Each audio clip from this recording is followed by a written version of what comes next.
우리 청년들 평안하신가요? 환난을 당하지만 담대하신가요? 그런데 세상 살다 보면 평안할 일이 없고 담대하고 싶은데 이렇게 마음이 쪼그라들 때가 많아서 힘드시죠? 그런 우리에게 주님이 오늘 말씀으로 위로해 주십니다. 3월 25일 큐티 제목은 내가 세상을 이겼노라 이고, 이번 주 GQS에서는 환난을 당하나 담대하라 라고 하세요. 세상을 이기신 우리 주님으로 인해 담대하게 세상을 살아가는 저와 여러분이 되시기를 소망합니다. 그래서 오늘은 담대하게 사는 법으로 큐티를 나눠보도록 하겠습니다. 담대하게 사는 법, 첫 번째는 하나님 아버지와 친해야 합니다. 우리 청년들이 저처럼 아버지 고난이 많으시더라고요. 그래서 육신의 아버지에 대한 선입견으로 아버지이신 하나님과 거리감을 느끼고 하나님을 무서워하는 분들이 꽤 있으신 걸로 압니다. 그런데 예수님이 이 땅에 오신 이유는 하나님 아버지와 우리 사이에 죄로 인해서 끊어진 관계를 회복하시기 위함이에요. 그렇다면 내가 예수를 잘 믿고 잘 살고 잘 누리는가를 진단할 수 있는 방법 중에 하나는 바로 하나님 아버지와 내가 친한가, 얼마나 친밀한가로 알 수도 있겠어요. 그렇죠? 25절을 보니까 이전에는 비유로, 그러니까 빗대어서 말하는 이야기로 알려주셨는데 이제는 아버지에 대해서 밝히 이르신대요. 이어서 26절, 27절에는 이렇게 설명을 하시는 거죠. 너 아버지가 이해가 안 되고 너무 어려운 분 같아서 힘드니까 나를 통해서만 소통하려고 했지? 근데 이제 이 관계가 회복될 거야. 네가 나를 사랑하니까 그 사랑으로 아버지의 사랑도 깊이 깨닫게 될 거야. 이렇게 말씀하시는 거죠. 저는 아버지 사랑을 이해를 못하고 평생을 살았습니다. 바람피고 가정을 버리고 저를 신용불량자까지 만든 아버지 그 자체를 이해할 수가 없었어요. 그러니까 아버지에 대한 그 왜곡된 시선이 하나님 아버지에 대한 두려움과 거리감으로 이어졌습니다. 예수님은 좋은데 하나님은 그 아버지는 뭔가 부담스러워, 그리고 뭔가 벌 주시고 막 아프게 하고 혼내는 이런 존재라는 느낌이 늘 따라다녔어요. 하지만 말씀으로 제 삶이 이렇게 회석되어져 가고 우리들 교회 수많은 분들의 그 살아난 이야기, 간증을 들으면서 내 죄가 보이고 회개가 되니까 그 예수님의 십자가 부활이 저에게 새롭게 다가왔습니다. 예수님을 만나서 구원받은 저를 보게 되니까 예수님을 깊이 사랑하게 되었고 그 주님이 하나님께로 온 그 섭리가 깨달아지고 아버지 하나님의 크신 경륜도 알게 되었어요. 구속사라고 하죠. 그러니까 제 아버지에 대해서도 완전히 새롭게 해석이 되었어요. 잊고 있었는데 이렇게 생각을 해보니까 저를 향한 그 아버지의 사랑 표현도 이렇게 새록새록 떠올랐습니다. 그러니까 한 번도 저에게 미안하다, 사랑한다 이런 말은 하시지 않았지만 친히 자신의 방법으로 저를 사랑하신 그 아버지의 말과 행동들을 비로소 깨달았죠. 이 육의 아버지와의 관계가 회복되니까 또 영의 아버지인 하나님의 그 크신 사랑도 입체적으로 알게 되었습니다. 그러니까 비유에서 밝히 아는 것처럼 제 인생이 너무 신기하게 느껴지는 거죠. 여러분은 어떠세요? 아버지 하나님과 친하십니까? 담대하게 사는 법, 두 번째는 내 인생을 큰 그림으로 볼 수 있어야 합니다. 28절에 출신에 대해서, 그러니까 예수님이 원래 하나님 아버지와 같이 계셨는데 지금 현재는 그 아버지에게서 나와서 세상에서 계시는 거고, 그리고 종착지는 세상을 떠나서 다시 아버지께로 간다고 하셨어요. 그러니까 우리도 그래야 되는 거죠. 우리 출신을 알아야 우리의 자존감이 올라갑니다.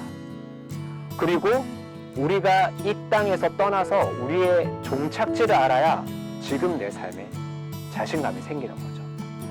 저는 이혼 가정에서 자랐고 앞서 말씀드린 대로 신용불량자로 20대와 30대를 보냈고 그로 인해서 제 미래가 불확실하다 보니까 너무 급하게 살았어요.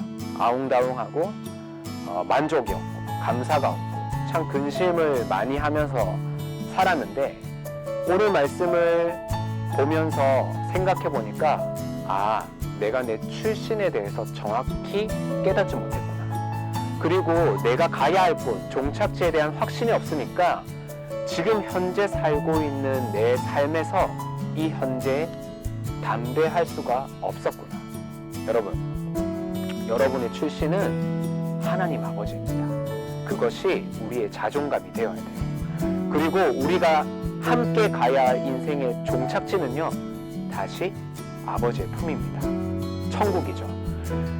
우리의 출신으로 자존감을 회복하시고요, 우리가 가야 할 종착지에 대한 확신으로 자신감 있게 우리 함께 이 세상을 산다면 담대하게 오늘 하루를 살 수 있을 것 같습니다.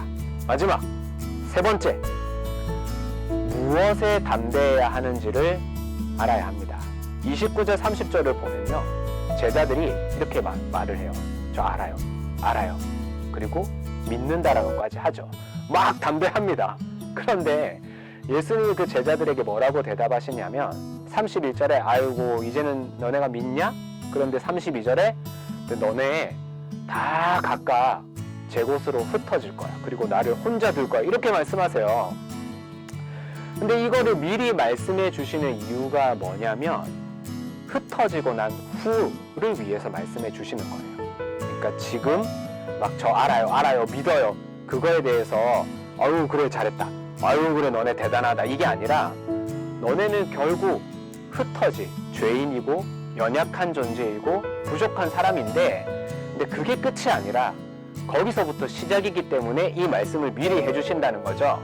그러니까 우리 얘기로 하면 우리가 살다 보면 여러 사건을 겪을 때 내 바닥이 드러날 때가 있잖아요.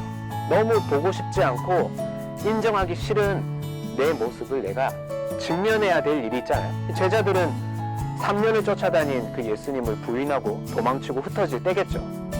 근데 주님이 뭐라고 말씀하십니까? 내 안에서 그때 평안하라고. 내 안에서 평안하라고 하십니다. 그러니까 우리가 그때 봐야 할 것은 여전히 죄인된, 여전히 연약한 내 처참한 몰골을 자꾸 바라보는 게 아니고 그때 바로 하나님 아버지와 함께 계시는 그 예수님을 봐야 합니다. 왜? 왜냐하면 흩어진 나와 바로 함께 하시는 주님을 그때 볼 수 있기 때문이죠. 나를 품고 계시는 주님을 그때 봐야 돼요. 그게 바로 내 안에서 평안을 누려라. 그 말씀이 나에게서 이루어지는 것입니다. 여러분, 그러니까 지금 혹시 너무 안 되거나 뭐 힘들거나, 그리고 지금 제 가운데 거하는 청년들 있죠? 말 안 하고 오픈 안 하고 꿍하게 있고 삐져 있고 할 말 있는데 안 하고. 근데 그때 자꾸 안 되는 거, 힘든 거, 뭐 나는 구제불능이야, 그것만 계속 보는 게 아니라요, 바로 그때 무엇을 봐야 되죠? 주님 품 안에 있는 나를 발견해야 됩니다. 내가 직면하기 힘든 내 모습을 내가 보게 됐을 때, 흩어졌을 때, 그때가 진짜 평안이 무엇인지 그것을 깨닫게 해주시는 거죠. 예수님이 마지막으로 이렇게 말씀하세요. 세상에서는, 그러니까 이 세상에서 우리가 살아갈 때는 환난을 당하는 게 맞다. 그러니까 지금 그 사건을 겪고 그 과정을 겪고 그런 실수가, 그런 연약한 모습이 드러나는 게 맞다고. 거기서 끝이 아니라 그때, 그러니까 예수님이 혼자 계신 게 아니라 하나님 품 안에, 하나님과 함께 계시는 것을 미리 말씀해 주셨잖아요. 그럼 우리는 그때 주님 품 안에 내가 있는 것을 그때 보면 되는 거죠. 그 안에서 평안을 누리고, 그렇다라고 하면 그런 사건과 환난과 내 모습 가운데서도 담대할 수 있는 것입니다. 주님이 먼저 이 세상을 오셨고 이기셨기 때문에 우리는 흩어지는 사건 가운데서도 담대할 수 있는 것입니다. 할렐루야 하시죠? 이번 한 주도 말씀으로 담대하게 이 세상을 함께 살아가는 우리 청년들 되시기를 주님의 이름으로 축원합니다.